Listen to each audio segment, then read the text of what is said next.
अस्सलाम वालेकुम। प्रोग्राम सहाफ़ी में मतीउल्लाह जान और मेरे साथ आज मौजूद हैं ख़ास मेहमान एडवोकेट उमर गिलानी।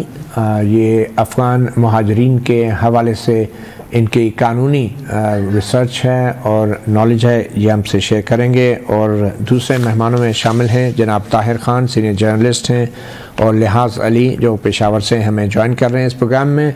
हमारी कोशिश है निगरान वज़ीर दाखिला सरफराज बुख्ती से भी बात करेंगे और तर्जुमान दफ्तर ख़ारजा मुमताज़ ज़हरा बलोच। आज के इस प्रोग्राम में अफ़गान जो पनाहगज़ीन हैं और ख़ास तौर पे जो गैर कानूनी तारकीन वतन हैं, उनके इनखला के हवाले से जो डेडलाइन है 1 नवंबर को वो ख़त्म हो रही है, और इस सारी सूरत हाल के ऊपर बात करेंगे। बड़ा ही एक इंसानी अलमिया कहें तो ये गलत ना होगा कि जिन हालात में आज से तकरीबन 40 साल पहले अफ़गानिस्तान की पहली जंग में मुहाजिरीन बड़ी तादाद में पाकिस्तान आए और पाकिस्तान ने एक तवील अरसे तक एक अच्छे मेज़बान के तौर पे उनकी खिदमत की, मगर आज हालात ये हैं कि कुछ अच्छे हालात में उनको वापस जाना नहीं पड़ रहा, बल्कि मजबूरी की हालत में और ज़बरदस्ती, क्योंकि गैर कानूनी तारकीन वतन की भी एक बहुत बड़ी तादाद है जो पाकिस्तान के लिए मुआशी तौर पे, मुआशरती तौर पे, सियासी तौर पे और अमन व अमन के हवाले से मुश्किलात पैदा कर रही है। कुछ बुनियादी अदाद व शुमार बताते चलें, इसके बाद हम चलेंगे लिहाज अली और ताहिर ख़ान की तरफ।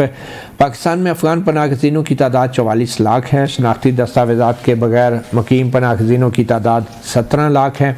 1 अक्टूबर से अब तक 86,546 अफ़गान पनाहगज़ीन वापस जा चुके हैं। अफ़गानों के इनखला के लिए पहला क्रैकडाउन साल 2014 में पेशावर के आर्मी पब्लिक स्कूल पर दहशतगर्दों के हमले के बाद हुआ।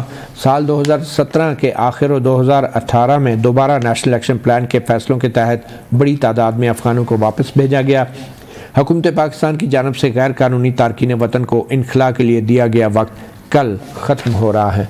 तो सबसे पहले तो लिहाज अली, आप हमें कुछ बताना चाहेंगे। खैबर पख्तूनख्वा सबसे बड़ा मरकज़ रहा है अफ़गान महाजरीन का, एक तवील अरसे से कई नस्लें अब यहाँ अफ़गान महाजरीन की पैदा हुई यहाँ पे, और अब बचपन उनका यहाँ गुजरा, बुढ़ापा अब जो है वो शायद उनको वापस जाने के लिए कहा जा रहा है। क्या सूरत हाल है ख़ास तौर पर पेशावर में और खैबर पख्तूनख्वा में?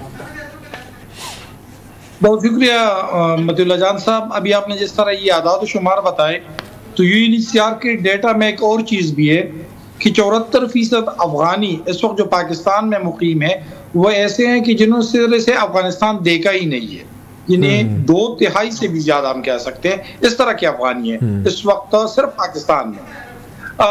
एपेक्स कमेटी के इजलास के बाद जिस तरह इनके इनखला का अमल शुरू हो चुका है, तो मैं 2 दिन तोरखम गया हूँ, हफ्ते और इतवार के रोज़।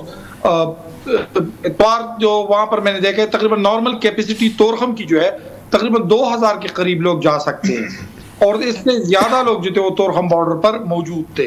जब मैंने वहाँ के उन लोगों से पूछा कि आप जा रहे हो वक्त से पहले, तो उन्होंने कहा कि इससे पहले हमारे खिलाफ ऑपरेशन हो तो हमें चले जाना चाहिए। वहाँ पर किराया भी उनसे ज़्यादा वसूल किया जा रहा है, मैनेजमेंट भी उस लेवल की नहीं है क्योंकि लोग ज़्यादा है और उस तरीके से ज़्यादा लोग नहीं जा सकते। ये ओवरऑल सिचुएशन है। खैबर पख्तूनख्वा में वफाकी हुकूमत की तावन से इस वक्त 3 होल्डिंग सेंटर कायम किए गए हैं, और इन 3 होल्डिंग सेंटर में से एक हरीपुर, दूसरा पेशावर और तीसरा जो है वो लंडीकोतल है, जो तोरखम से सिर्फ 5 या 6 किलोमीटर के फासले पर है।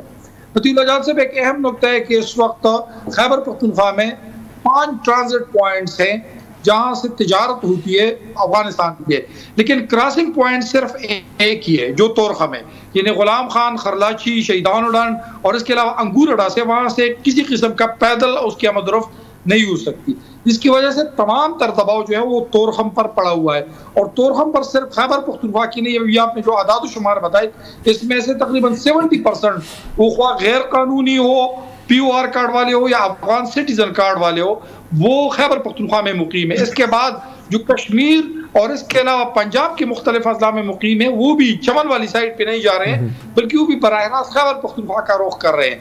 तो इसी वजह से बड़ी तादाद में इस वक्त रश देखने में, कल आखिरी दिन है, लेकिन हमने वहाँ पर जब लोगों से देखा तो बहुत बड़ी तादाद जो है वो मूव कर रही है इससे पहले कि उनके खिलाफ ऑपरेशन किया जाए।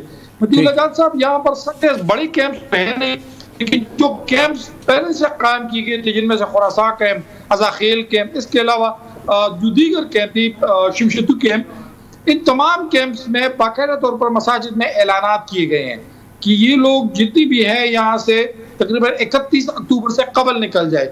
बसूरत दीगर इनके खिलाफ ऑपरेशन होगा और इन्हें जेल भी जाना पड़ेगा। अच्छा लियाकत साहब, क्या किस किस्म की, क्योंकि हमें अभी दफ्तर खारजा की तर्जुमान मुमताज़ ज़हरा बलोच ने भी ज्वाइन किया है। मुमताज़ ज़हरा बलोच, बहुत शुक्रिया सहाफ़ी प्रोग्राम को वक्त देने का।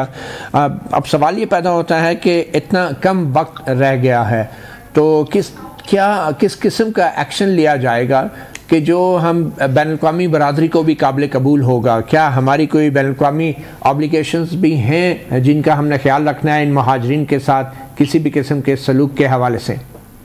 जी बिल्कुल, इसमें आपने बिल्कुल ठीक कहा। जो महाजरीन हैं पाकिस्तान में, अफगान महाजरीन ज़्यादातर, उनका एक स्पेशल स्टेटस है और वो यहाँ पर रजिस्टर्ड हैं और उनको United Nations high commissioner for refugees के साथ भी रजिस्टर्ड है और गवर्नमेंट ऑफ पाकिस्तान के साथ भी रजिस्टर्ड है।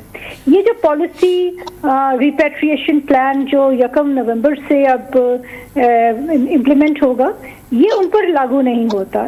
ये जो 1 नवंबर से जो हमारा रिपैट्रिएशन प्लान है, ये उन गैर मुल्की बाशिंदों के बारे में है जो कि यहाँ पर गैर कानूनी तौर पर रह रहे हैं। इसमें कुछ लोग वीज़ा ओवरस्टे होगा, कुछ है जो बगैर दस्तावेज़ात के हैं। तो इसलिए हम समझते हैं कि हम जिस तरह बाकी दुनिया में होता है उस तरह से पाकिस्तान के कवानीन भी इसी तरह है। मगर मुमताज़ ज़हरा, आप जो बात कर रही हैं वो तो अफ़गान महाजरीन जो कानूनी तौर पे यहाँ स्टे कर रहे हैं, 17 लाख तो गैर कानूनी तारकीन अफ़गान महाजरीन हैं आपके जो हुकूमती आदाद शुमार हैं। तो अभी ये एक दिन के अंदर कितने लोग, कैसे ये मैनेज होगा और क्या बैनुल-अक़वामी तौर पे जो मयार है इस तरह के गैर कानूनी तारकीन वतन को अगर आप मुल्क से निकालते भी हैं तो उनको किस किस्म की सहूलियात दी जाती हैं? क्या उन ऑब्लिगेशंस को आप फुलफिल कर रही हैं? बॉर्डर के ऊपर किस किस्म की अरेंजमेंट हैं और क्या तय हुआ है अफगान गवर्नमेंट के साथ? आपका क्या तय हुए मामलात, क्या उनसे आप राब्ते में हैं या नहीं हैं? बॉर्डर के दूसरी तरफ इनके लिए क्या इंतजाम किए गए हैं? जी ऐसे है कि आपकी बात बिल्कुल दुरुस्त है। ऐसे ही हमने गवर्नमेंट ऑफ पाकिस्तान ने यही कहा है कि हम एक फेज्ड में मरहलावार इसको प्रोसेस करेंगे और जिस तरह से एक बहुत ही स्ट्रीमलाइन तरीके से बॉर्डर पर लोग पहुंचेंगे। जो अफगान बॉर्डर की बात कर रहे हैं, अफगान हुकूमत से आपका जो राब्ता हुआ है उसमें क्या तय हुआ है कि क्या अरेंजमेंट की जाएंगी बॉर्डर के दोनों तरफ?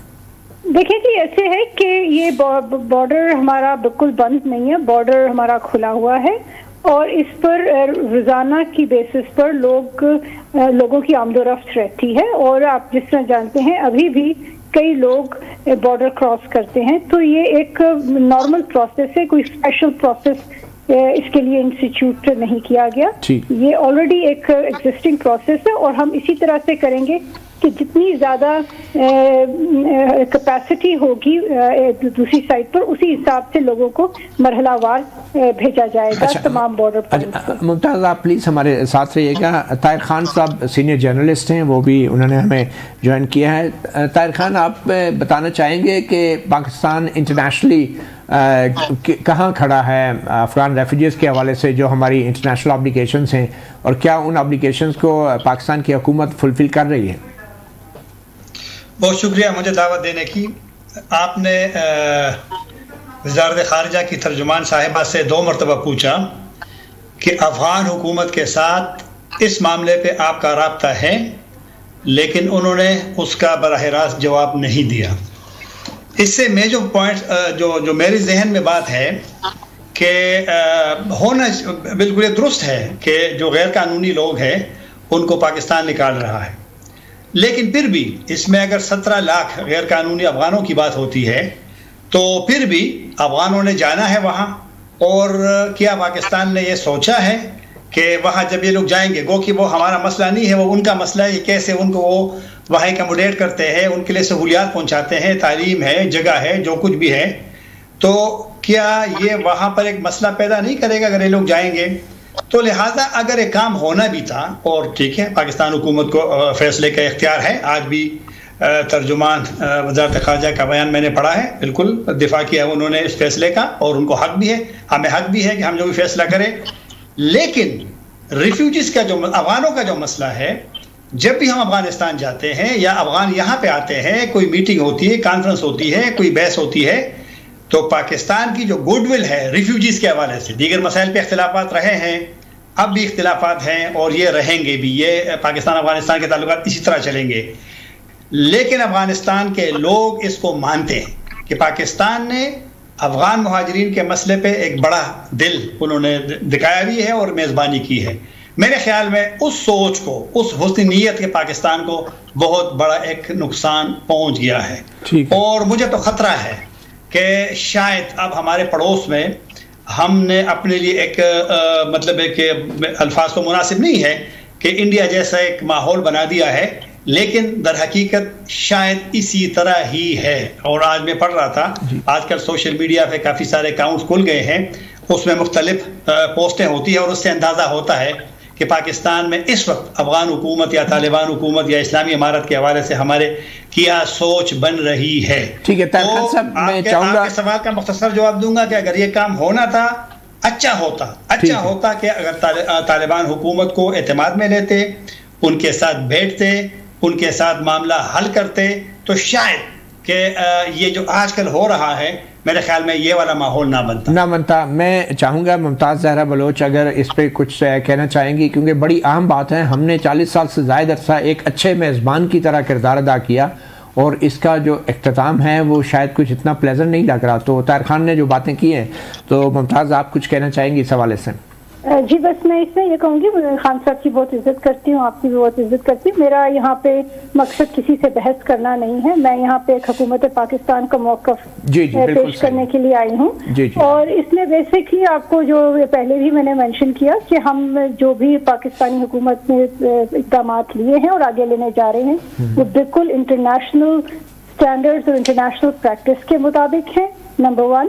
نمبر 2، ہمارا جو ایک سٹینس رہا ہے ریفیوجیز پہ وہ ابھی بھی قائم ہے۔ افغان مہاجرین ہمارے بھائی ہیں، ہمارے مہمان ہیں، ان کو ہم بالکل ہوسٹ کرتے رہیں گے۔ ان کی واپسی کا جو پلان ہے وہ آگے بھی بڑا کلیئرلی ڈیفائن ہوگا، اور وہ افغان حکومت کے ساتھ مل کر اور UNHCR کے ساتھ مل کر ہوگا۔ تیسری چیز یہ ہے کہ ہم افغان حکام کے ساتھ بالکل یہ چیزیں ڈسکس کرتے رہے ہیں، اور اگر آپ نے فالو کیا ہو تو افغانستان میں بھی اس سلسلے میں ان کی گورنمنٹ کے بیانات آئے ہیں کہ وہ جو لوگ واپس آ رہے ہیں ان کا وہ خیر مقدم کریں گے۔ تو یہ ان کا یہ ظاہر ہے یہ ان کے شہری ہیں، اور ہمیں یقین ہے کہ کوئی بھی حکومت ہو، چاہے پاکستان کی حکومت ہو، چاہے افغانستان کی حکومت ہو یا دنیا کی کوئی بھی حکومت ہو، وہ نہیں چاہیں گے کہ ان کے باشندے کسی اور ملک میں غیر قانونی طور پر رہ رہے ہوں یا وہاں کے قوانین کی خلاف ورزی کر رہے ہوں۔ تو ان ساری سرکمسٹانسز کے مطابق ہم سمجھتے ہیں کہ ہمارے ایک اچھے پیرائی میں اپنے افغان بھائیوں کے ساتھ بات چیت ہوتی رہی ہے، اور آگے بھی ہم کرتے رہیں گے۔ بہت شکریہ ممتاز زہرا بلوچ، ترجمان دفتر خارجہ، صحافی، پروگرام کو وقت دینے کا۔ ایک چھوٹی سی بریک لیتے ہیں، بریک کے بعد ہمیں جوائن کر رہے ہیں ایڈوکیٹ عمر گیلانی، ان سے ہم بات کریں گے ایک خاص کیس کی، ایک افغان شہری جس کا کیس اسلام آباد ہائی کورٹ میں سنا گیا اور اس کے اوپر ایک حکم بھی جاری ہوا نادرا کو شناختی کارڈ کے اجرا کے حوالے سے۔ بڑی دلچسپ کہانی ہے، چھوٹی سی بریک کے بعد آپ سے شیئر کرتے ہیں۔